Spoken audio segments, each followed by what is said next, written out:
산타클로스, 자루 가득 선물을 담아 착한 어린이들에게 나눠주는 푸근하고 인상 좋은 할아버지. 그 옆에는 빨간 코의 루돌프와 귀여운 요정들까지. 크리스마스 하면 떠오르는 대표적인 산타의 이미지는 이렇습니다. 밝고 긍정적이며 기분 좋은 에너지로 가득한데요. 크리스마스에 활동하는 이들 중에는 산타와 상반되는 이미지를 가진 마녀 혹은 악마들도 존재하고 있죠. 이들은 착한 아이에게 선물을 주는 대신 나쁜 아이들을 찾아가 아주 끔찍한 벌을 내린다고 하는데요. 산타 못지않게 유명한 크리스마스의 마녀들에 대해 알아보겠습니다.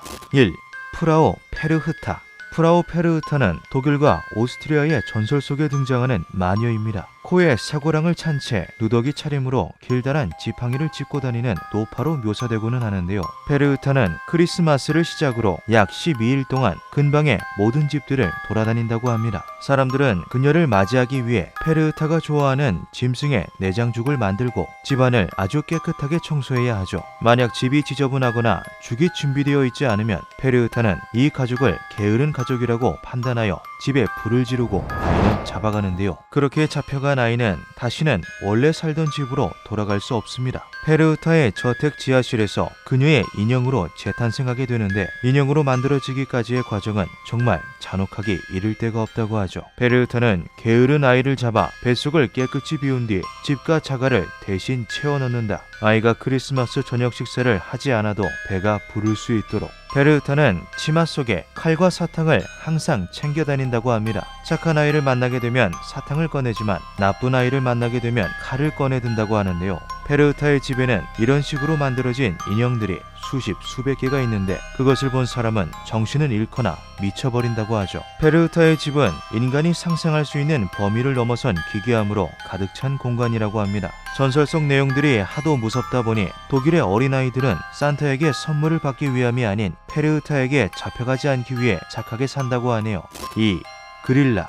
손에 칼을 들고 아이들의 배를 깎으러 온다. 풍만한 꼬리에 그릴라가 온다. 아이들을 조각하러 온다. 그릴라는 아이슬란드의 전설 속에 등장하는 마녀입니다. 그녀는 마녀이면서 동시에 거인이기도 한데요. 허리를 핀 그릴라의 키는 무려 3m에 육박하는데 그 체중을 지탱하기 위한 여러 개의 꼬리가 달려있기도 하죠. 그릴라는 매년 크리스마스가 되면 살고 있던 동굴에서 나와 큰 자루를 맨 채 마을로 내려갑니다. 자루를 이고 있는 모습만 보면 산타와 비슷하다고 느낄 수 있지만 그 용도는 선물을 나눠주기 위함이 아닌 아이들을 납치하기 위함이라고 하죠. 그릴라가 제일 좋아하는 요리는 장난꾸러기 스튜라고 하는데요. 평소 못된 장난을 치는 아이들을 재료 삼아 요리를 하는 것이죠. 식욕이 엄청나서 그녀가 배부르게 한 끼 식사를 마치려면 아주 많은 희생이 뒤따라야 한다고 합니다. 그녀에게는 애완 고양이도 존재하는데요. 유리라는 이름을 가진 이 고양이는 그 크기가 웬만한 성인 남자보다도 크다고 하죠. 아이슬란드에는 크리스마스에 착한 어린이에게 양말을 선물하는 전통이 있다고 합니다. 율은 집집마다 창문을 엿보며 양말을 받지 못한 아이를 찾아내 그 자리에서 한 입에 삼켜버린다고 하는데요. 헌 양말을 대신 걸어놓는 것으로는 율을 절대 속일 수 없다고 하네요. 3. 크람푸스. 크람푸스는 오스트리아와 체코의 전설 속에 등장하는 존재로 마녀보다는 악마에 가까운 모습을 하고 있습니다. 까만색 털에 긴 뿔과 혀를 가지고 있는 크람푸스는 마치 악마와 사냥을 반반 뒤섞어 놓은 듯한 모습을 하고 있는데요. 사냥은 오래전부터 서양에서 악마를 상징하는 동물로 묘사되고는 했죠. 크람푸스는 크리스마스 날이 되면 큰 망태를 맨 채 손에 자작나무를 들고 아이들을 찾아 나섭니다. 잘못을 저지른 아이를 만나면 자작나무로 아이를 때리며 아주 호되게 혼을 낸다고 하는데요. 앞선 두 마녀에 비하면 너무 가벼운 벌을 내리는 것이 아닌가 하고 생각이 들 수 있지만 알고 보면 그렇지 않습니다. 약한 잘못을 한 아이는 자작나무형에 그치지만 큰 잘못을 저지른 아이는 이후 망태 속에 들어가게 되는데요. 한번 망태 속으로 들어간 아이는 다시는 세상 밖으로 나올 수 없죠. 크람푸스는 망태가 가득 차게 되면 그것을 차가운 물 속으로 던져버리거나 지옥의 뜨거운 불길 속에 집어넣어 버린다고 합니다. 일부 지역에서는 크람푸스에 대해 산타의 그림자라고 말을 하기도 하는데요. 산타는 절대적인 선이어야 하기 때문에 자신의 악한 면을 분리하여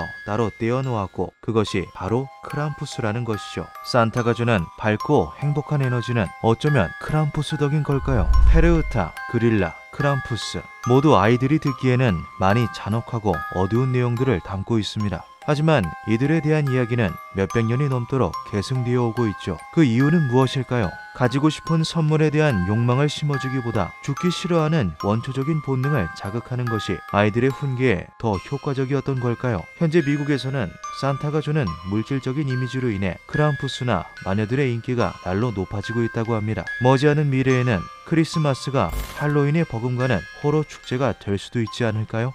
기묘한 밤이었습니다.